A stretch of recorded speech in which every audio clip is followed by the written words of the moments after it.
Good morning সবাইকে। দেখো আজকে ডিএফএস করাচ্ছি। ডিএফএস মানে হলো depth first search. Depth first search মানে হলো যখন সার্চ করা হবে, এটা তো একটা অ্যালগোরিদম, যে কোনো ট্রি বা গ্রাফের ক্ষেত্রে ট্র্যাভার্স করার জন্য ব্যবহার করা হয়। তো সার্চিং একটা টেকনিক এটা।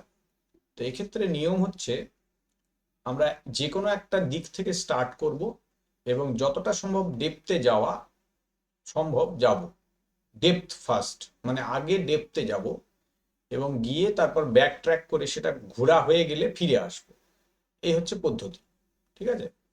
তো এটা মানে সার্চিংটা করার জন্য এক্ষেত্রে মূলত একটা স্ট্যাক ব্যবহার করা হয়। যেমন বিএফএস এর ক্ষেত্রে আমরা ব্যবহার করেছিলাম কিউ, এক্ষেত্রে কিন্তু কিউ ব্যবহার করব না, এক্ষেত্রে আমরা স্ট্যাক ব্যবহার করব। আর স্ট্যাকের কাজ কিন্তু লাস্ট ইন ফার্স্ট আউট অর্ডারে হয়, এটা মনে রাখতে হবে। তার মানে যখন স্ট্যাকের মধ্যে কোনো জিনিস ঢোকানো হবে, একদম শেষে যে জিনিসটা ঢুকবে সেইটা সকলের আগে আউট হবে স্ট্যাক থেকে। এই কথাটা মাথায় রেখে এগোতে হবে, এটা মনে রাখো, তাহলে সুবিধা হবে। আচ্ছা দেখো, ধরে নাও আমাদের কাছে এরকম একটা গ্রাফ আছে। ঠিক আছে? মানে এ হচ্ছে শুরু, তার নিচে বি সি আছে, আর বি এর নিচে ডি আর ই আছে। এটা হচ্ছে আমাদের গ্রাফ। তো এটা গোটাটাকে আমাদেরকে ট্রাভার্স করতে হবে, মানে ঘুরতে হবে সম্পূর্ণটা। কিভাবে ঘুরবো? দেখো, আমরা স্টার্ট করছি প্রথমে এ নোড দিয়ে স্টার্ট করছি। এবার দেখো, স্ট্যাকের মধ্যে এ নোডটাকে আমরা ঢুকিয়ে দিলাম। ঠিক আছে? এবার নেক্সট আমাদের দুটো সাইড আছে, একটা বি আছে একটা সি আছে, দুটো সাইড আছে। তো আমরা একটা সাইড দিয়ে স্টার্ট ইয়ে করছি, শুরু করছি। ধরো আমরা বাঁ দিক থেকে স্টার্ট করলাম, মানে বি এর দিক থেকে। কি করছি? বি তে গেলাম, স্ট্যাকের মধ্যে কি করব, এবার বি কে ঢোকাবো। প্রথমে যেটাকে স্টার্ট করলাম সেটাকে স্ট্যাকে রেখেছি। এবার একটাই যেহেতু আছে, ওটা আউট হয়ে গেল, বি ওটা থেকে গেল, বি ঢুকে গেল স্ট্যাকে। আচ্ছা, নেক্সট পরের স্টেপে আমরা কি করছি, এবার বি তে চলে এসেছি। বি থেকে আবার আরো যে ডেপথ আছে লেফট হ্যান্ড সাইডে, সেখানে নেমে যাব। আচ্ছা, তার মানে এবার আমি বি থেকে কোথায় যাব? ডি তে যাব। আচ্ছা, কোথায় গেলাম? দেখো, ডি তে চলে এলাম। ঠিক আছে? তো এভাবে যতগুলো আমি যেতে থাকবো, একটা করে ভ্যালু আমরা স্ট্যাকে অ্যাড করতে থাকবো। বুঝতে পারলে? আচ্ছা, তাহলে আমরা এ বি ডি এগুলো সব আমার স্ট্যাকের মধ্যে ঢুকে গেছে। এইবার দেখো, যখন আমরা ব্যাক ট্র্যাক করছি, কেন না ডি থেকে আর নামার জায়গা নেই, তাহলে এবার আমরা কি করব, ডি থেকে ফিরে যাব বিতে, ব্যাক ট্র্যাক করে ফিরে আসছি। তো আমরা ফিরে এলাম বিতে। এইবার এই জায়গাটা খালি খেয়াল রাখতে হবে, যদি আমরা ফিরে আসি আবার বিতে, তাহলে কিন্তু স্ট্যাক থেকে আমার ডিটা বেরিয়ে যাবে। কেন? কারণ ডিটা হচ্ছে লাস্ট ভিজিট করেছিলাম। স্ট্যাকে কি হয়, লাস্ট ইন ফার্স্ট আউট। তো আমরা তো এই মুহূর্তে ঘোরার জন্য আর বি কে আমরা ব্যবহার করছি না, যেহেতু বি এর ডি ডি এর আর কোনো চাইল্ড নেই, তাহলে ডি কে আমরা ছেড়ে দেবো। তাহলে কি করব, এবার আমরা স্ট্যাকের মধ্যে শুধু এ বি আবার পড়ে থাকছে।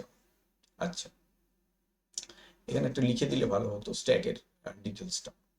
আচ্ছা, এবার বি থেকে নেক্সট যে চাইল্ড আছে ই, সেটাতে চলে গেলাম, তার মানে ই আবার স্ট্যাকের মধ্যে ঢুকলো। আচ্ছা, ই থেকে আবার যদি চাইল্ড থাকতো ই এর, তাহলে সেখানে যেতাম, কিন্তু তো নেই, তাহলে আবার আমাদের ফিরে আসতে হবে। এবার দেখো, যখন আমরা ফিরে আসব, তখন কি হবে, তখন কিন্তু আবার স্ট্যাক থেকে ই কে আমরা বাদ দিয়ে দেবো, কারণ ওই দিকে আমরা আর থাকছি না, আবার উপরে চলে এলাম।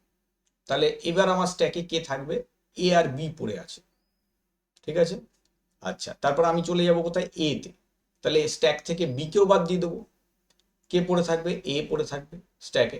আচ্ছা, এ তে এইভাবে আমরা ফিরে এলাম। এইবার বাঁ দিকতে, এর বাঁ দিক যেটা, সেই দিকটা আমাদের ঘোরা হয়ে গেছে। এবার আমরা নেক্সট ডান দিকে যাব। ডান দিকে গেলে আমাদের সি তে যেতে হবে। এবার স্ট্যাকে কে ঢুকবে, এর সঙ্গে সি ঢুকবে। এইভাবে স্ট্যাকটা মেনটেন হবে। এখানে শুধু আমার দুটো জায়গায় স্ট্যাক লেখা নেই, লিখে দিই তাহলে তোমাদের বুঝতে সুবিধা হবে।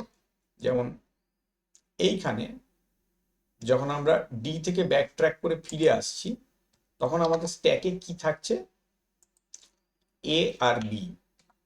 ইটা সেই সময় আমরা বের করে দিয়েছি ডিটাকে, কারণ ডি আমাদের ঘোরা হয়ে গেছে। ঠিক আছে, আবার এইখানে ই আছে, কোনো অসুবিধা নেই। আবার যখন ব্যাক ট্র্যাক করে ফিরে এলাম, এখানে কিন্তু আমি আর দুটো স্টেপ দেখাচ্ছি না, একবারে এ তে ফিরে এসেছি, তাহলে স্ট্যাকে আমার শুধু এ পড়ে আছে। ঠিক আছে, বাকি কেউ স্ট্যাকে এই মুহূর্তে নেই, ফাঁকা হয়ে গেছে স্ট্যাক। ঠিক আছে, আবার যখন আমি এ থেকে সি তে গেলাম, তখন আমার স্ট্যাকে কে কে চলে এলো, এ আর সি। ঠিক আছে, এইভাবে আমরা সবকটা নোডকে ট্রাভার্স করবো। তাহলে অর্ডারটা কি দাঁড়াচ্ছে, এ বি ডি ই, তারপর আবার ফিরে গেছি এ তে, সি। এইভাবে আমরা সবকটা নোডকে ট্রাভার্স করতে পারবো ডেপথ ফার্স্ট সার্চ অ্যালগোরিদম ব্যবহার করলে বা সার্চিং টেকনিক ব্যবহার করলে। ঠিক আছে, এটার সুবিধে কি না, এটাতে কি হয়, মেমোরিটার খরচ কম হয়। কারণ তোমরা খেয়াল করে দেখো, স্ট্যাকে কিন্তু খুব বেশি জিনিস আমরা রাখছি না। ঠিক আছে, চট করে আমাদের স্ট্যাকটা খালি হয়ে যাচ্ছে, হচ্ছে যেই ঘোরা হয়ে যাচ্ছে ওটাকে স্ট্যাক থেকে বাদ দিয়ে দিচ্ছি, তার মানে স্ট্যাকের জিনিস আমার কম থাকছে, মেমোরিটা কম লাগছে। ঠিক আছে, আর কি, এটা বিভিন্ন জায়গায় ব্যবহার করা হয়, যেমন path finding, cycle detection, topological sorting, এই সমস্ত ক্ষেত্রে ডিএফএস এর অ্যালগোরিদমটাকে ব্যবহার করা হয়। ঠিক আছে, তো আজকে থ্যাংক ইউ সকলকে, আজকের ক্লাসে এইটুকুই রাখলাম। পরের দিন এ স্টার সার্চ যেটা আছে ওটাও পড়িয়ে দেবো।